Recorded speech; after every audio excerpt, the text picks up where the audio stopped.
Bonjour, bonjour. J'espère que tu vas bien. Aujourd'hui, j'ai envie de te parler d'Élise. Élise adore son travail. Ça fait 3 ans qu'elle a rejoint son équipe projet et elle s'est tout de suite bien intégrée dans l'équipe. Et c'était nécessaire d'ailleurs parce que au niveau de son travail, il y a vraiment beaucoup de travail. Et le rythme de projet est quand même assez infernal. Et au fur et à mesure du temps, Élise a commencé à délaisser un peu ses activités extra-professionnelles. Elle a laissé tomber son cours de pilates. Elle ne va plus que très rarement à sa réunion hebdomadaire avec ses copines. Et puis elle, qui adorait cuisiner, a commencé à se rabattre sur les plats cuisinés parce que ça va plus vite. Et puis ces derniers temps, Élise a du mal à s'endormir et même parfois elle se réveille en pleine nuit et elle pense à tout ce qu'elle a encore à réaliser comme tâche. Et le matin, elle se lève, elle est fatiguée. Et même quand parfois le week-end, elle peut faire vraiment une bonne nuit, elle n'arrive pas à récupérer. Elle est aussi de plus en plus comme à fleur de peau.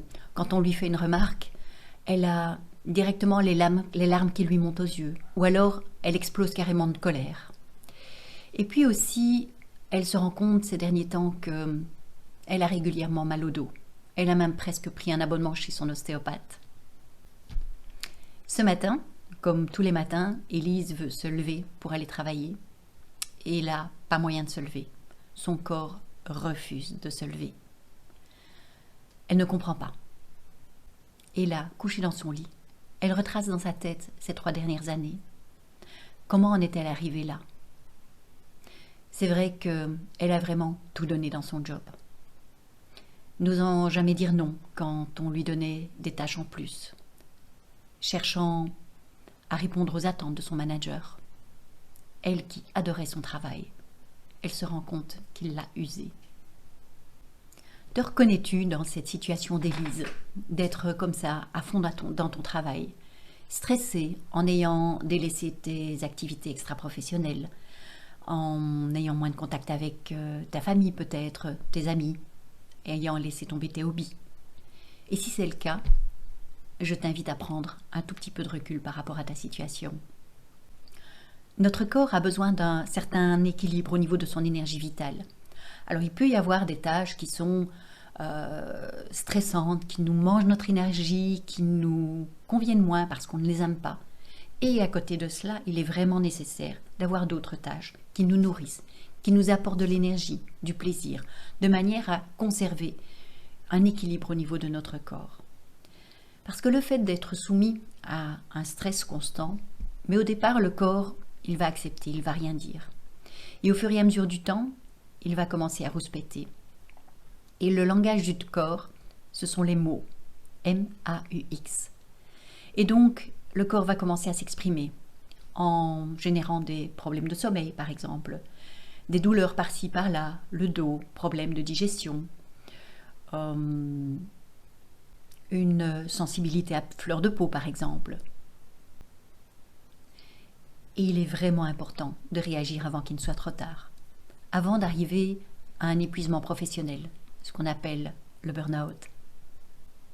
D'essayer de sortir de cette spirale infernale, donc de lever le pied, de prendre des pauses de temps en temps, de prendre du temps pour soi. Et d'essayer de remettre dans sa vie des moments qui nous nourrissent, des moments de plaisir. Et faire le point d'où on en est, en se demandant si ce boulot qu'on aimait tellement à la base, est-ce que je peux aller retrouver les tâches, les activités qui me plaisaient vraiment dans ce boulot? Est-ce que peut-être il y a des tâches que je peux déléguer ou éliminer? Éventuellement aller voir mon responsable pour diminuer ma charge de travail. Commencer à me respecter un peu plus. Et puis si vraiment ce n'est pas possible, à ce moment-là, il faudra peut-être voir s'il n'y a pas autre chose qui nous convient mieux. Et surtout, prendre le temps d'aller à la rencontre de soi-même, mieux se connaître, savoir ce que l'on aime vraiment, quels sont nos talents, quelles sont nos compétences, comment est-ce qu'on peut les utiliser au mieux et dans quel cadre. Si tu vis cette situation, c'est clair, il est nécessaire de changer quelque chose à ta manière de fonctionner. Prends l'engagement de prendre soin de toi. Commence par regarder, voilà, au niveau de ton boulot, qu'est-ce que tu peux éliminer comme tâche, déléguer, diminuer un petit peu ta charge de travail, prendre de temps en temps des petites breaks, des petites pauses, simplement pour respirer. Et puis, en parallèle, commence à prendre un peu de temps pour toi. Choisis de prendre l'engagement d'au moins une fois par semaine, faire une activité qui vraiment te fait plaisir, histoire de commencer progressivement à rétablir cet équilibre dans la balance de ton énergie.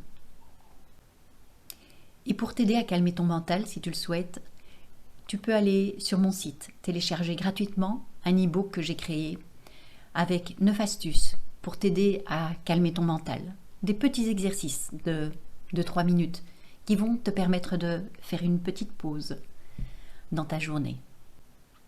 Ces exercices sont super faciles à mettre en place. Ils pourront peut-être t'aider à calmer un petit peu ce qui se passe là au-dessus. Je t'invite à partager dans les commentaires si toi aussi tu vis une situation telle que celle que vit Élise, ou bien si tu es passé par là et comment est-ce que tu y as réagi. Et de me partager également quelle est l'action que tu vas mettre en place, l'engagement que tu prends envers toi pour prendre un tout petit peu plus de temps pour toi et te respecter. N'hésite pas à partager cette vidéo si tu connais quelqu'un que ça pourrait intéresser. Et suis-moi. On va continuer à parler de ce sujet-là. Je te mets l'adresse de mon site dans les commentaires. À bientôt et prends soin de toi.